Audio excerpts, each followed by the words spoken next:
Okay, so step forward slowly. Good. Heel.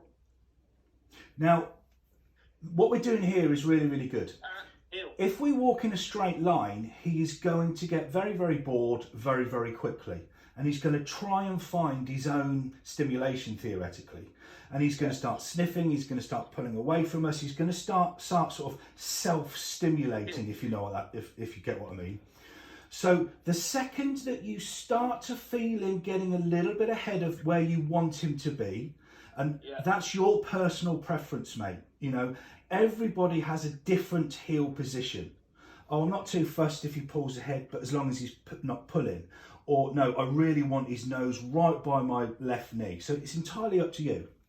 Yeah. But what we want to do is keep his engagement and focus on us by constantly giving him something to do, something to think about.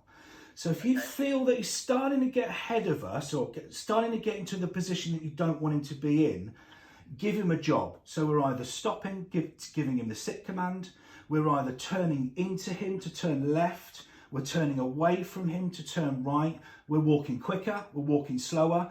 What we want him to do is have the mindset of, as he's walking effectively and correctly in the heel position, where he's going to go, well, what's happening next? What's going to happen next? What's going to happen next? Because we're constantly giving him small little tasks to keep his focus upon us. All right. Now, at the moment, this is looking quite good. So I don't think we need to kind of look at different pressures on the line where we need to teach him pressure or tension on the line is a bad thing. We don't want you too far ahead of us.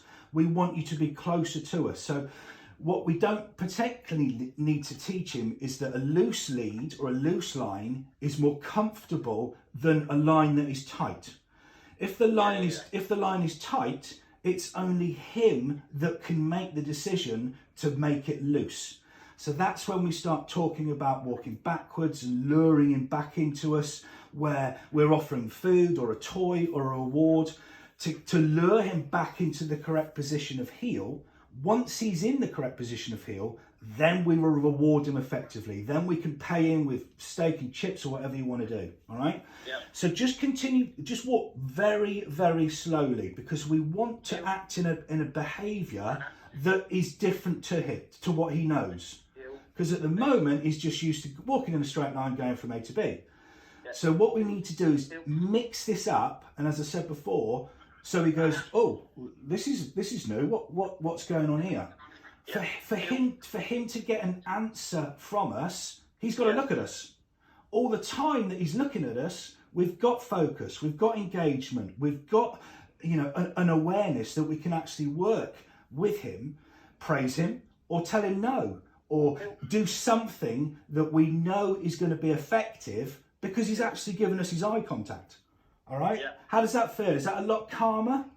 Yeah, it's a lot better, yeah. Wicked. Good job. Nice one. So